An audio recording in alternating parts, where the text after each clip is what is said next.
오늘은 봉독해 올린 사도행전 1장 8절 말씀을 근거로 해서 제가 오늘 설교 제목을 이렇게 정했어요. 서부순복음교회.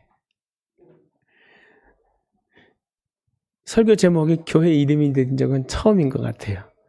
그런데 왠지 자꾸 31년 전에 그 추억이 생각이 나면서 그때의 마음으로 그때 함께 해주셨던 분들의 이야기가 제 마음에 감사함으로 넘쳐서 요한계시록에서도 그러잖아요. 너희 처음 사랑을 찾으라. 너희가 처음 시작할 때 그 마음이 가장 소중하다. 이렇게 말씀을 하셔서 서부순복음교회라는 제목으로 함께 은혜의 말씀을 나누기를 원합니다. 왜 서부순복음교회일까요? 동부도 있고 남부도 있고 북부도 있고 서부도 있고 그래서 서부인가요? 이렇게 얘기하시는 분들이 많으세요. 그런데 우리가 왜 서부냐? 오늘 본문의 말씀처럼 성령이 너희에게 임하시면 너희는 권능을 받고 예루살렘과 온 유대와 사마리아와 땅끝까지 이르러 내 증인이 되리라. 그런데 하나님께서 기도하는 저에게 주신 비전은 뭐였냐면 복음의 맥을 쫓아라. 하나님이 우리에게 말씀해 주신 그 말씀의 본을 쫓아라.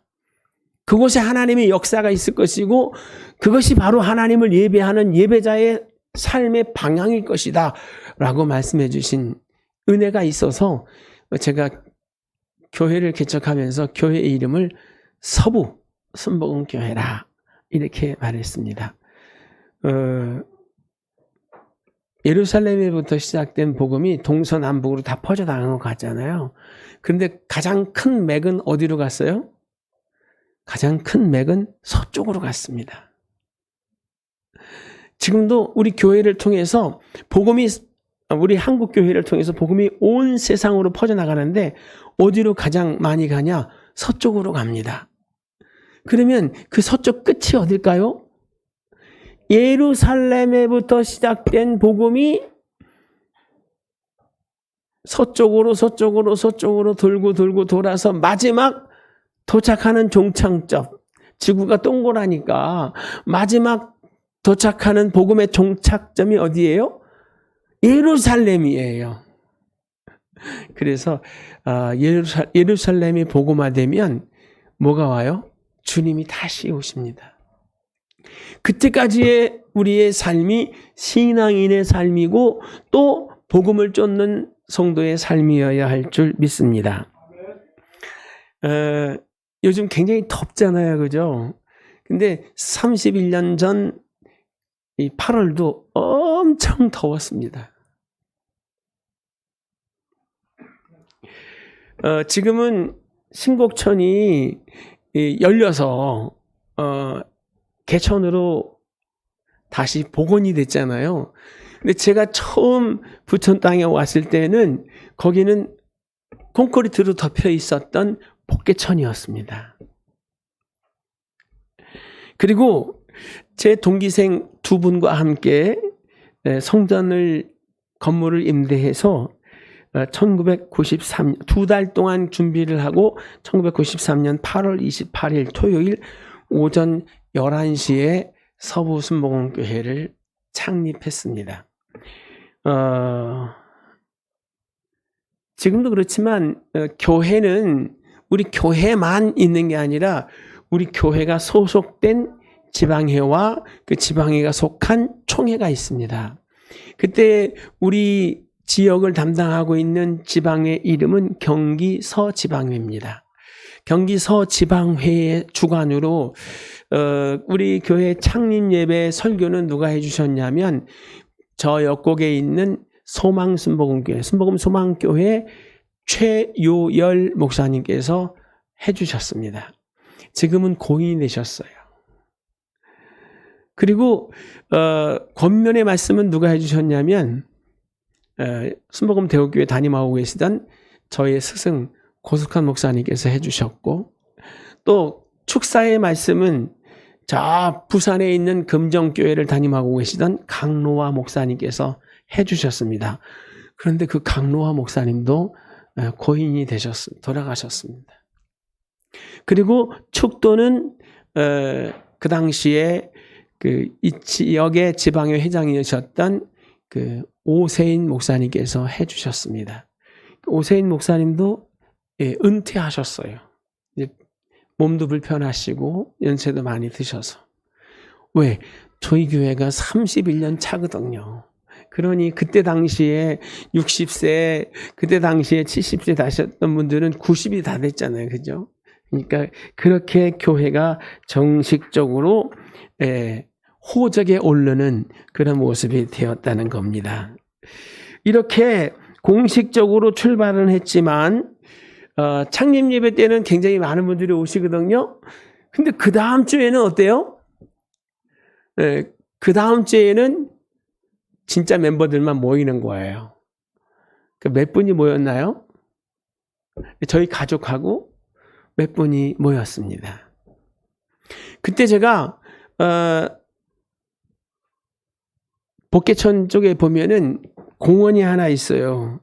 그 공원, 그 공원 옆에 지금은 동양타일인데 동양타일 지하 1층 73평짜리 거기다가 교회를 준비해가지고 예배를 드렸거든요.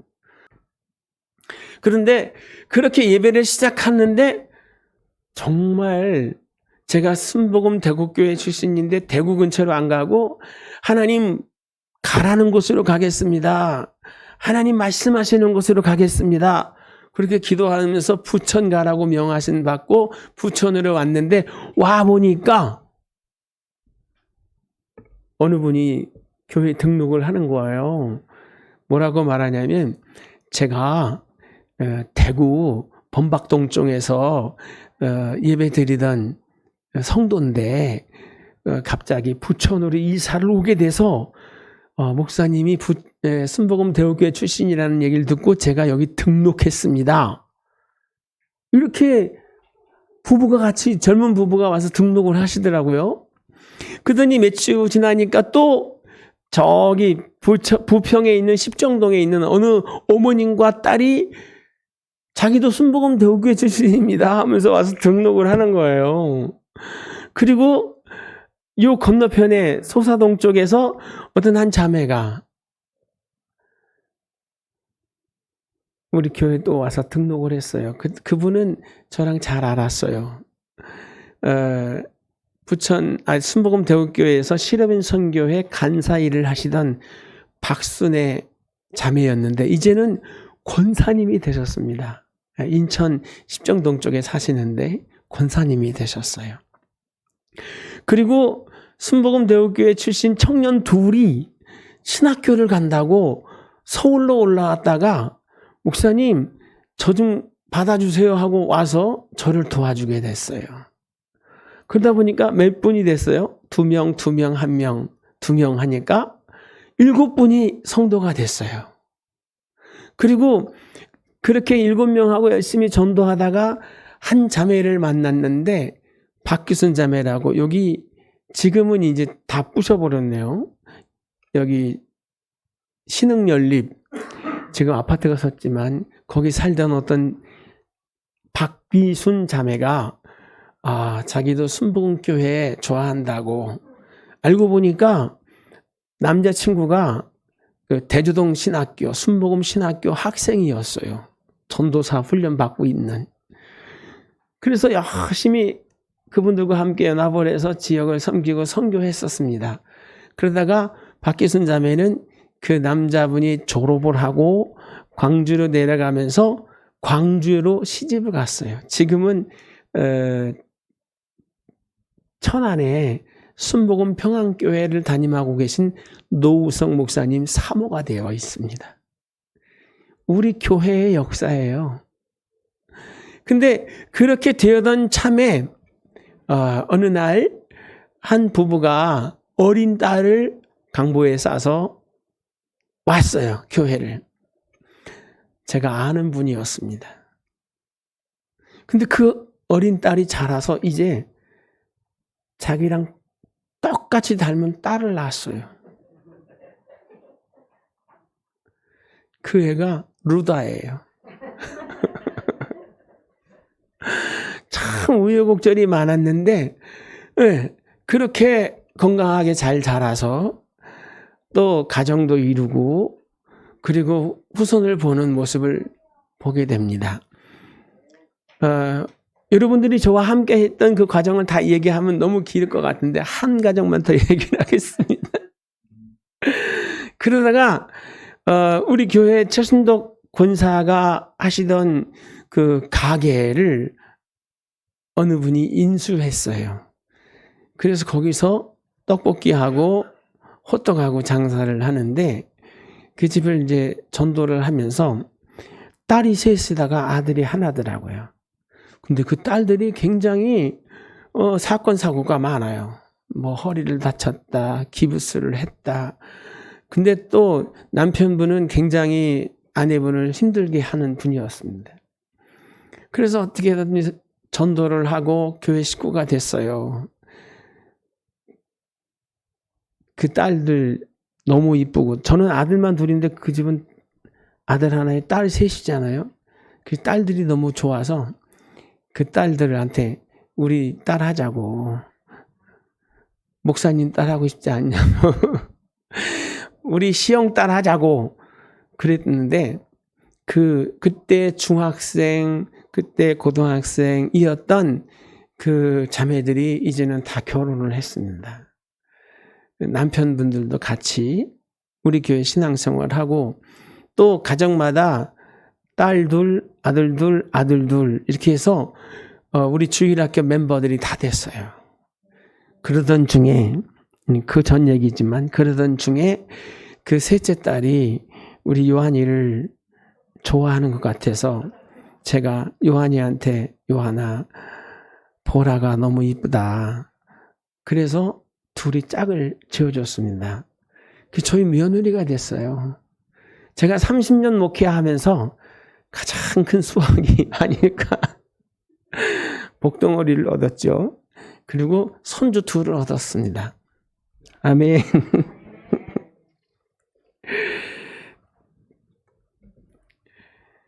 근데 이렇게 좋은 소식들이 많았고 그러던 중에 이제 한 식구들 한 분 한 분 이렇게 오시면서 또 우리 아이들이 건강하게 잘 자라서 이렇게 교회의 구성원들이 되었습니다. 처음에는 아이들이 와서 예배 자리에 앉아서 같이 어른들과 예배 드리는 것 같았는데 지금은 어린 아이의 그 작고 왜소한 모습이 아니라 성인 같은 듬직한 모습으로 이 자리를 꽉 채우는 듯한 모습으로 함께하고 있어요. 우리 교회가 그렇게 시작을 했습니다. 그러다가 그 지하 73평에서 오래 가지 못했어요. 월세가 엄청 비쌌거든요. 그래서 기도하던 가운데 가난한 목사와 가난한 성도님들이 세울 수 있는, 운영할 수 있는 교회를 찾아서 동네 안으로 들어와서 50평짜리 3층 건물로 이전을 하게 됐습니다. 그때 우리 교회는 뭐가 없었냐면요. 이런 장의자가 없었어요. 78평에 뭐예요? 강대상 하나 놓고 다 스티로폴에다가 장판 깔고 예배를 드렸습니다. 그래서 한 곁에 이 방석을 쌓아놓고 오시면서 이제 성전 안에 들어오면 그 방석을 가지고 가서 앉아서 예배를 드렸어요. 그러다가 이사를 하는 입장이 되어서 보니까 50평 성전 안에 그렇게 또 깔고 하기는 뭐 하잖아요. 그죠? 그래서 하나님께 기도하는 가운데 정말 생각지 못했던 지금은 고인이 되신 30년 전 이야기라 다 고인이 되신 분들이 많아요. 우성종합特원 회장님이신 이성재 장로님께서 내가 의자 주겠다고, 의자 사주겠다고 해서 우여곡절 속에 이렇게 의자가 마련이 됐던 겁니다. 그리고 또 하나님께서 우리 교회 처음 시작할 때에 에덴 복지에 대한 꿈을 주셨잖아요. 우리 교회 안에서 이렇게 장의자 놓고 예배드리면서 여기서 아이들 교육할 수가 없겠더라고요. 그러나 그럼에도 불구하고 우리가 할 수 있는 것을 했어요. 부모 없는 아이들 또 결손가정의 아이들 데려다가 미술 공부도 시키고 또 한글 공부도 시키고 가출하면 찾아가서 집에 가라고 찾아다 주기도 하고 그러면서 무슨 생각이 들었냐면 하나님 우리에겐 공간이 필요합니다. 하나님께서 명하신 에덴의 일을 감당할 수 있는 공간을 주시옵소서. 그러던 참에 우리 교회 2층에 원색 미술학원이 있었는데 그 미술학원을 하던 자매가 우리한테 맡아달라고 권리금 하나도 없고 그냥 월세만 내면 되는 보증금 1,000에 월세 얼마큼 내면 되는 그런 곳이었었어요. 근데 사실 그것도 우리는 기도만 할 뿐이지 준비가 안 됐었는데 하나님의 도우심으로 그 공간을 확보하게 되고 그냥 하면은 월세 부담이 생길 것 같아서 5명이 있던 아이들을 그냥 우리가 맡아서 그 애들 먹여주고 그 애들 공부 가르쳐주고 이렇게 하자. 미술학원 하려면 미술 강사 자격증이 있어야 돼요. 미술 전공자여야 돼요. 근데 그런 게 없었어요. 하나도 없이 그냥 하나님의 동산 에덴을 시작하고 싶어서 했는데 공간을 주셨어요. 그래서 그런 선생님 채용했고 그런 선생님을 채용해서 하다 보니까 여러 가지 어려움이 있어서 늦깎이 저희 사모가 부천대학에 입학을 해서 산업 디자인 공부를 하게 됐고 그러면서 부수적으로 보육교사 자격증과 그 다음에 미술교사 자격증을 취득했습니다. 그래서 우리는 돈이 목적이 아니었어요. 관계 전도하자. 지역사회에 더 많은 관계의 접촉점을 키워가자 해서 했는데 잘 먹이고 잘 가르쳐 주니까 우리는 전문가가 아니거든요. 미술교사 자격증도 없고 그렇다고 전문적으로 교육의 어떤 그게 없는데 뭐 하니까요? 잘 먹여주니까. 그리고 여기저기 잘 데리고 다니니까 부모님들이 좋아하셔서 정말 동네 입소문이 퍼졌어요. 너무 잘 됐어요. 그래서 옆에 어린이집까지 해서 원색미술학원, 원색 어린이집까지 했어요. 근데 너무너무 잘 되는 거예요. 뭐가 바뀌었어요? 주객이 바뀌었어요. 주객이. 하나님이 교회에 열심을 내기 위한 어떤 수단이었고 목적이었는데 너무 바빠지니까 목사인 제가 거기 묶이게 되더라고요. 또 돈을 받으니까 그냥 넘어갈 수가 없는 거예요. 그래서 하나님 이거는 아닌 것 같아요. 근데 우리 성도님들도 목사님 그건 아닌 것 같아요. 그렇게 얘기하시더라고요. 그래서 바로 접어버렸어요. 그리고 1년여 동안 기도하면서 하나님 더 넓은 곳으로 옮겨주십시오. 그때도 목적은 뭐예요? 에덴 복지 감당할 수 있도록 정말 에덴 동산 같은 그런 곳이 되기 위해서 기도했습니다. 그러다가 어디로요? 요 전 단계 지금은 건물이 헐어지고 거기에 주상복합이 들어섰는데 그 3층 100평짜리로 이전을 하게 됐어요. 그것도 참 우여곡절이 많았죠. 그러나 우리 그 모든 것의 마지막에 어떻게 고백했습니까? 하나님이 하셨습니다. 라고 고백하며 우리 다 같이 울었어요. 그죠? 하나님이 다 하실 건데 우리가 염려, 걱정, 근심했다고. 그리고 나서 또 거기서 2층으로 확장을 하고 3층은 그때부터 지역아동센터를 시작했습니다. 아이들을 돈 안 받고 가르치니까 저희가 자신 있게 예수 믿어라 앉혀놓고 기도해주고 부모님들 만나서 전도하고 그렇게 했어요. 그러다가 누구도 우리 김유미 집사님이 정운동 집사님을 모시고 왔어요. 그 집에 애들이 4씩이나 된다고. 그래서 우리 아동센터 오시라고. 하나님이 그 믿음 생활 하시면 더 복을 주실 거라고. 그래서 강력하게 복음을 전했더니 우리 정은동 집사님이 나도 이제 이 교회에 나오겠습니다 하고 어머니부터 나오시고, 어느 해 송구 영신 예배 때 예배 중인데 어느 남자분이 한번 뒤로 들어오시는데 누군지 알겠더라고요. 한빈이를 빼박은 어떤 아저씨가 딱 들어오는데 한빈이 아빠구나 이렇게 알아봤습니다. 그래서 그렇게 한 분 한 분 구성원이 늘어났어요. 그리고 그때 월세가 너무 부담이 돼서 감당은 할 수 있었지만 이거 언제까지 갈 수 있을까 고민하다가 기도하게 되었고, 기도하다가 하나님의 도우심으로 이렇게 건물을 인수하게 되었습니다. 이전하는 가운데도 우리가 한 게 아니라 하나님이 하셨습니다. 아멘. 그래서 여기까지 왔어요. 지금 우리 지역아동센터를 통해서 우리 주일학교 친구들이 자리매김을 하고, 또 거기서 자란 친구들이 학생부로, 거기서 자란 친구들이 군대까지 갔다 와서 우리 두나미스 대원으로, 그리고 거기서 자란 우리 친구들이 우리 주일학교 반사를 하고 이렇게 건강하게 선순환이 되고 있어요. 제가 전에도 말씀을 드렸지만 정말 목회의 보람을 느끼고 목회자로서 행복한 마음을 간직할 때가 언제냐면, 우리 아이들이 자랐는데 그 자라난 아이들이 동생들을 앉혀놓고 악기를 가르친다든지 공부를 가르친다든지 그 아이들을 앉혀놓고 하나님에 대해서 성경을 가르치고 있는 그 모습, 지금도 생각하면 먹먹해요. 가슴이. 너무너무 감사해요. 이걸로 끝날까요? 아니라고 생각합니다.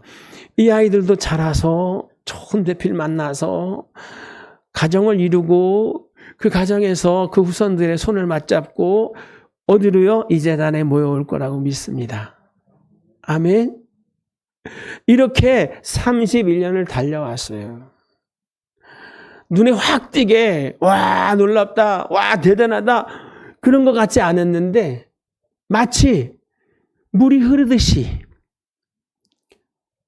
자연스럽게 이렇게 성장되어서 여기까지 왔습니다. 우리 교회 처음 개척할 때 그 제 사촌 매형이 신디가 있어야 된다고 신디를 사주셨어요. 근데 신디 칠 사람이 없었어요. 피아노 칠 분들 없었어요.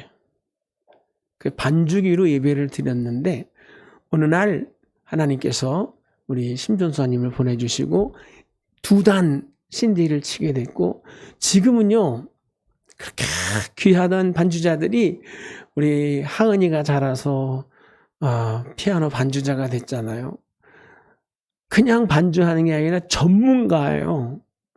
서울신학대학교 피아노학과 수석 입학하고, 그리고 또 숙명여자 대학원의 피아노학과에 또 수석 입학을 하고. 여러분, 이 놀라운 일들, 그러면서 인재들이 만들어지고 그 인재들이 동생들을 챙기고 이렇게 자라가고 있는 선순환의 모습은 정말 우리가 하나님께 올려드릴 수 있는 최고의 감사의 제목이고 찬양의 제목이 되어야 될 줄 믿습니다. 아멘. 이렇게 하나님이 우리를 불러주셨어요. 우리 교회 주보에 보면 뭐라고 써 있느냐면, 서부순복음교회의 비전은 에덴 복지입니다. 이렇게 써놨어요. 우리의 꿈, 우리의 존재 목적, 우리가 앞으로 계속 지금까지도 했지만 앞으로도 추구해야 될 방향성이 뭐예요? 에덴 동산 같은 교회입니다. 이 우리 서부순복음교회가 저와 여러분의 삶의 중심이 되는 거예요. 이 교회에 모여서 힘을 얻고 이 교회에서 흩어져서 세상으로 나가는 거예요. 하나님이 우리 교회를 통해서 이루고자 원하셨던 그 목적이 우리의 존재 이유가 돼야 됩니다. 아멘. 우리는 예배로 하나님을 기쁘시게 하는 공동체입니다. 살아계신 하나님을 경외하고 생동감 있게 간증하는 살아있는 교회, 성장하는 교회, 그런 교회가 우리가 꿈꾸는 교회의 모습일 줄 믿습니다.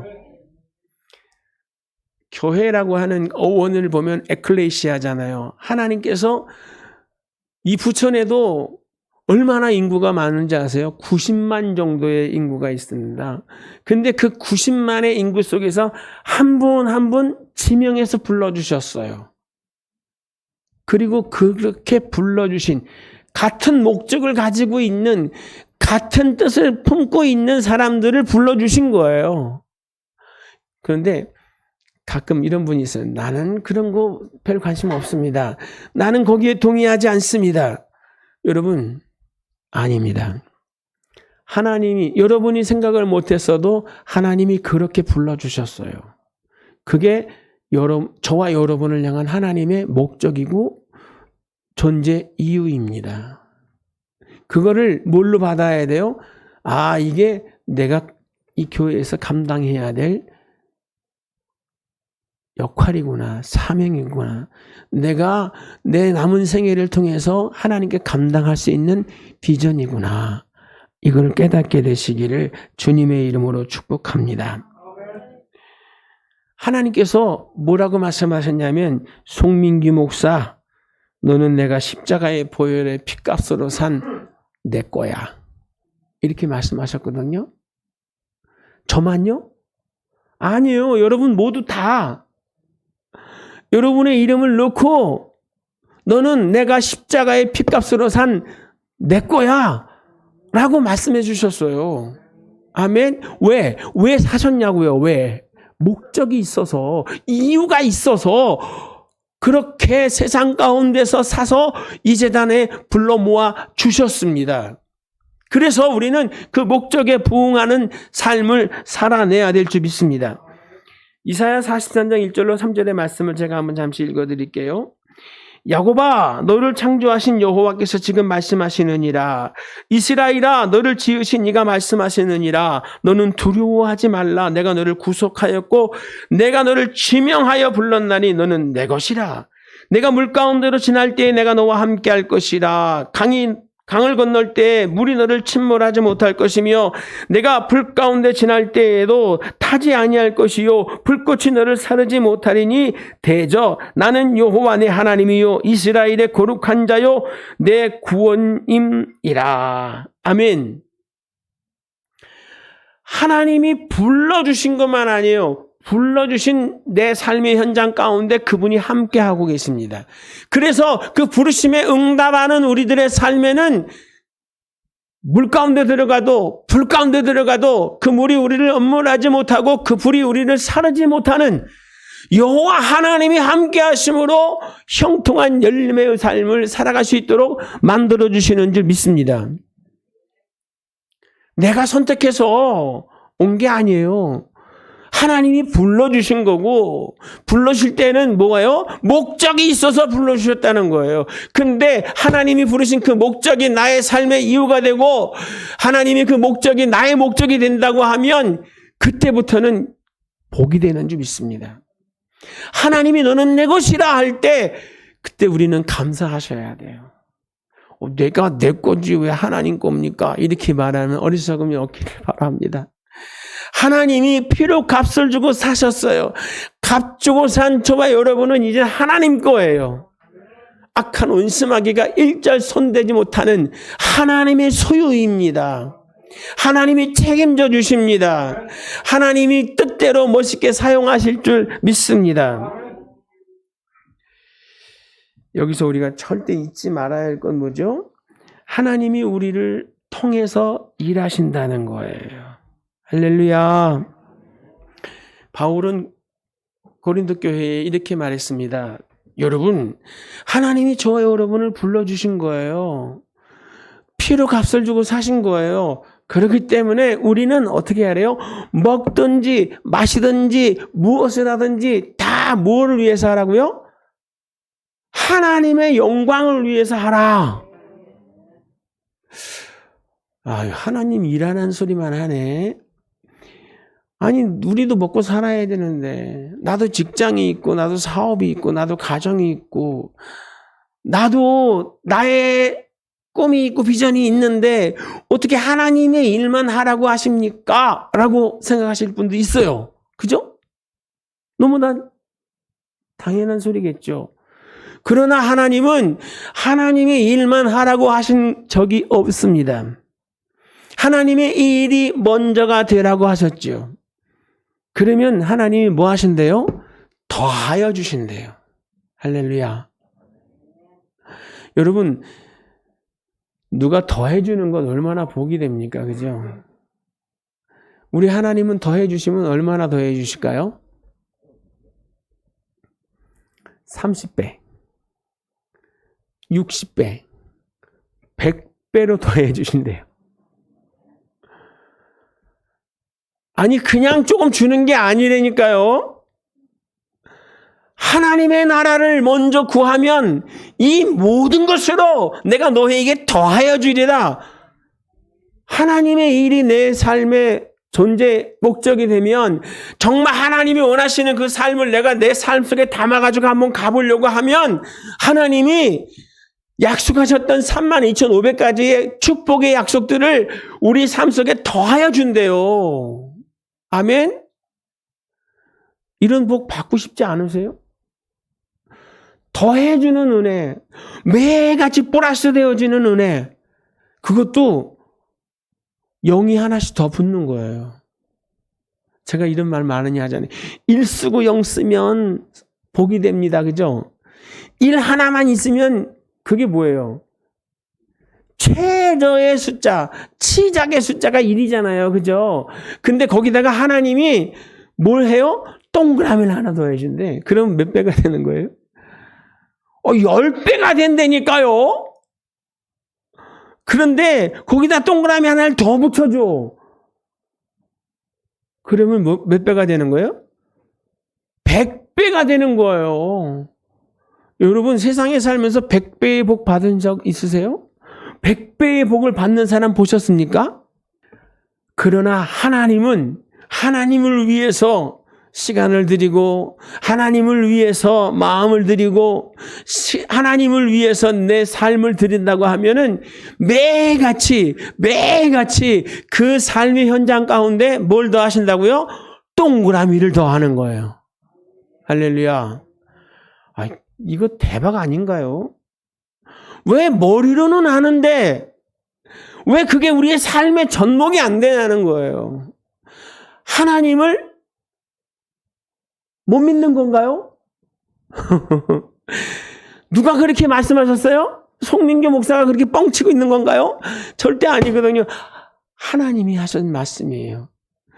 전능하신 하나님이 하신 말씀이세요. 할렐루야. 그분을 한번 믿어보십시오. 이렇게 말하면 많은 분들이 그래요. 아유, 목사님, 저는 하고 싶은 마음은 있는데 가진 게 없어요. 드릴 게 없어요. 여러분, 감사하십시오. 하나님은 양을 따지지 않습니다. 엄청나게 많은 걸 원하지 않습니다. 우리 너무나 잘 아는 벳세다 광야의 그 보리떡 5개 물고기 2마리 아시죠? 주님이 일하려고 하실 때 빌립은 뭐라고 그래요? 안 된다고 말하면서 아무것도 없다고 이렇게 말하는데 그 중에 안드레는 그 많은 군중 속에서 한 아이가 가지고 왔던 보리떡 5개, 물고기 2마리, 한 어린 아이의 도시락을 가지고 나와서 예수님의 손에 얹어주죠. 그러면서 뭐라고 말해요? 주님, 이 많은 사람에게 이 보리떡 5개, 물고기 2마리가 무엇이 되겠습니까? 많은 하실 수 있거든 이것으로 저들의 배고픔을 채워주시옵소서 하고 드렸어요. 그랬더니 주님이 그것을 들어서 하늘을 우러러 축복하시고 띄워주시는데 거기서 뭐가 나타났어요? 기적이 나타났다니까요. 그 어린아이의 도시락 하나로 거기 있는 모든 사람들이 다 배불리 먹고 남은 것이 많았어요. 그래서 그것을 거두니까 12바구니에 가득 찼습니다. 여기서 가장 중요한 핵심이 뭔지 아세요? 하나님은 지금도 그렇게 우리의 필요를 채우기를 원하신다는 거예요. 누구를 통해서? 우리 교회를 통해서, 우리 교회의 구성원된 저와 여러분을 통해서 여기 있는 모든 사람들의 필요를 채우고 이 지역사회의 모든 사람들의 필요를 채워주기를 원하신다는 거예요. 아멘? 그래서 여러분이 그 귀한 손길 위에, 주님의 손길 위에 여러분이 할 수 있는 것을 올려드리라는 거예요. 집 팔아오라는 소리가 아니에요. 여러분 적금 깨워라는 소리가 아니에요. 여러분이 정말 즐거운 마음으로 하나님께 올려드릴 수 있는 그 작은 씨앗이 하나님의 기쁨이 되는 거고 하나님이 그 시대에 놀라운 역사를 만들어냈다는 거예요. 아멘? 에덴, 이거 정말 부담스러운 일일 수도 있지만 정말 생각하면 생각할수록 가슴이 어때요? 네, 흥분되는 아주 행복한 역동적인 꿈과 비전을 하나님이 우리에게 주셨어요. 아멘.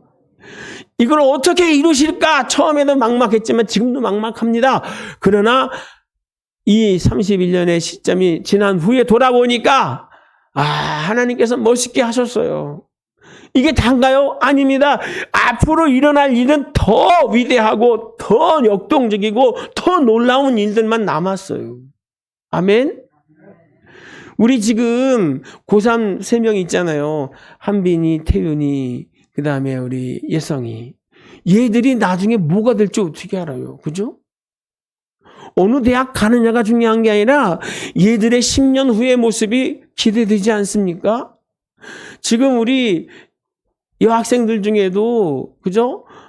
은영이, 소윤이, 지민이, 은이, 혜인이, 저는 기대가 돼요. 할렐루야.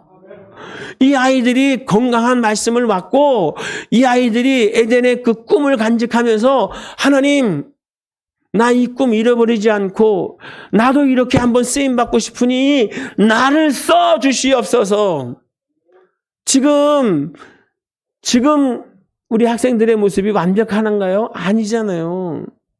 지금 우리 학생들의 모습이 마치 보리또 다시 물고기 2마리 같이 너무나 연약합니다. 이것 갖고 뭘 해? 라고 할 정도로 연약하다고요. 그런데 중요한 건 뭐예요? 그게 주님의 손에 올려지니까 놀라운 역사를 이루었다는 거예요. 지금 우리 아이들을 주님의 손에 올려드렸으면 좋겠어요. 뭐로요? 기도로. 하나님, 우리 아들을 올려드립니다. 마음껏 하나님이 사용해 주세요. 우리 딸 그냥 내버려두지 말고 하나님 손에 올려드립니다. 아버지의 뜻 가운데서 정말 그 딸의 길이 열리고 풀리고 열리는 정말 하나님의 나라를 위해 멋있게 쓰임받는 하나님의 사람으로 서기를 원합니다.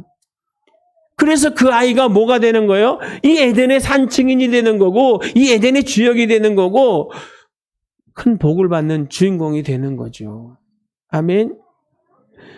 여러분, 계산하면서 신앙생활하면 안 돼요. 그의 나라와 그 일을 구할 것이 무엇인지, 지금 내가 할 수 있는 것이 무엇인지 최선을 다해서 하나님 앞에 올려드리려고 하면 하나님이 그것을 통해서 놀랍게 역사하실 줄 믿습니다. 하나님의 일은 하나님의 일이고 내 일은 내 일이고 나눠지면 안 돼요. 주님은 뭐라고 그래요?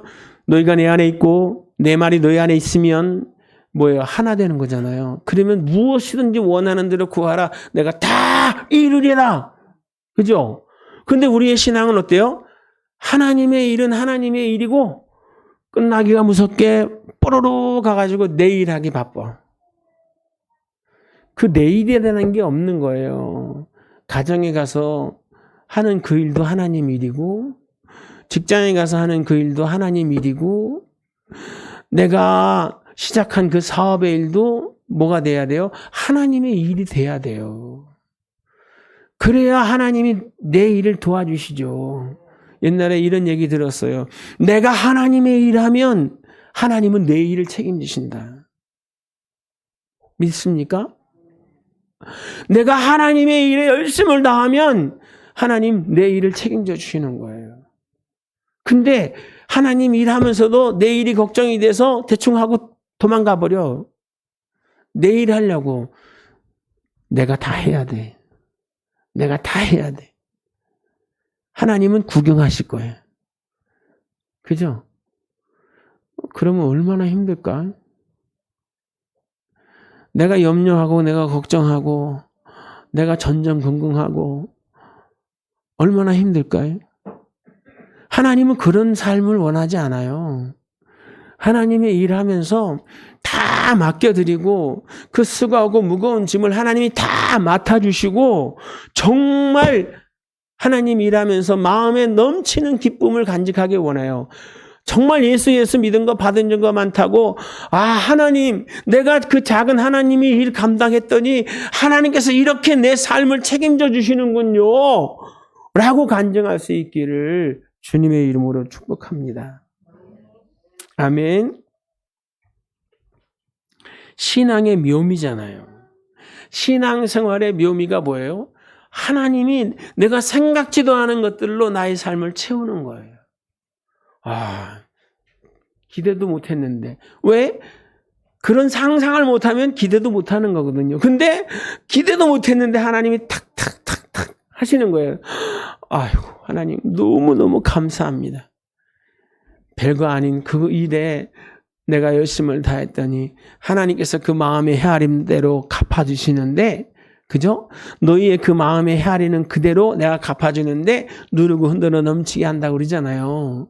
여러분 우리가 신앙생활을 하면서 내가 하나님을 예배하고 내가 하나님을 섬기면서 우리 마음이 그 다짐이 그 마음의 그 헤아림이 하나님 보실 때 합당한가요? 아니면 하나님 앞에서 잔머리 쓰고 있나요? 사람도 그게 보이는데 하나님은 안 보일까요? 하나님 앞에 정말 진심으로 하나님은 영이시기에 예배하는 자가 신령과 진정으로 예배할 것이니라고 말씀하셨는데 그렇게 예배하는 저와 여러분 다 되시기를 주님의 이름으로 부탁을 드립니다. 우리는 주인이 아니에요. 내 것은 하나도 없어요.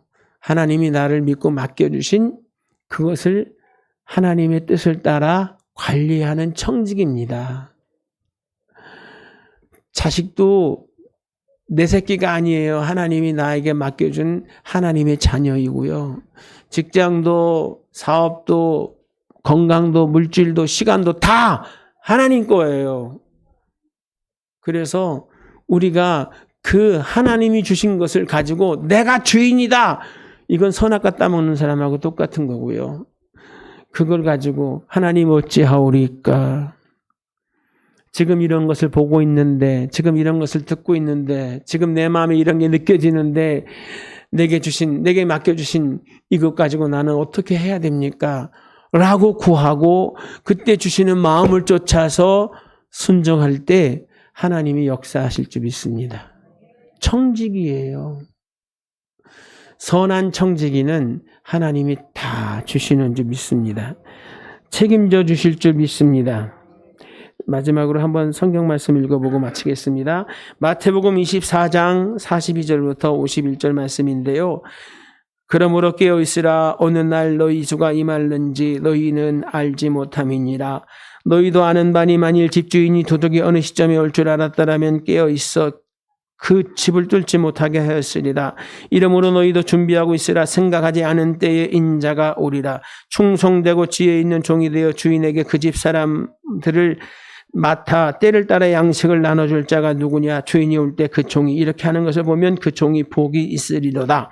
내가 진실로 너희에게 이르노니 주인이 그의 모든 소유를 그에게 맡기리라. 만일 그 악한 종이 마음에 생각하기를 주인이 더디우리라 하여 동료들을 때리며 술 친구들과 더불어 먹고 마시게 되면 생각지 않은 날 알지 못하는 시간에 그 종의 주인이 이르러 엄히 때리고 외식하는 자가 받을 벌에 처하리니 거기서 슬피 울며 이를 갈리라. 세상에는 크게 두 종류예요. 자기가 주인인 것처럼 주인도 아닌데 이게 다 내 거인 양 살아가는 사람이 있어요. 그걸 악하다고 말합니다. 그런데 이건 내 것이 아니야 하고 맡겨준 주인의 뜻을 쫓아서 충성되이 일하는 사람이 있습니다. 언제인지 몰라도 주님이 오셔서 그 모습을 보면 그 착하고 충성된 종에게는 모든 걸 다 맡긴대요. 그러나 내가 주인이다 생각하고 주인 것을 가지고 악을 행하면 하나님이 그를 어두운 데 쫓아낸답니다. 우리 말에 이제는 공술의 공수거라. 이 땅에 올 때 아무것도 가지지 않고 알몸으로 왔어요. 그죠? 빈손으로 왔어요. 이 땅을 떠날 때 뭐 가지고 가나요? 아무것도 못 가지고 가고, 그죠? 빈몸으로 갑니다. 근데 왜 이 땅에 살 때는 그렇게 못 가져서 안달이고 그렇게 더 가지려고 안달입니까? 내가 주인이 아닌데 악한 원수 마귀가 네가 주인이야, 네 마음대로 해, 네 멋대로 해, 이렇게 선악과를 자꾸 따먹게 하는 거예요. 우리 주인 아니에요. 하나님이 우리 인생의 주인이십니다. 그분이 핏값으로 저와 여러분을 샀습니다. 그래서 무엇을 하든지 먹든지 마시든지 무엇을 하든지 내가 할 수 있는 그것으로 하나님께 영광을 올려드리고, 특별히 오늘 창립감사주의를 통해서 우리 서부순복음교회가 그렇게 하나님을 기쁘시게 하는 일을 위해 건강하게 아름답게 연합해 갈 수 있는 선한 청지기들이 다 되시기를 주님의 이름으로 축복합니다.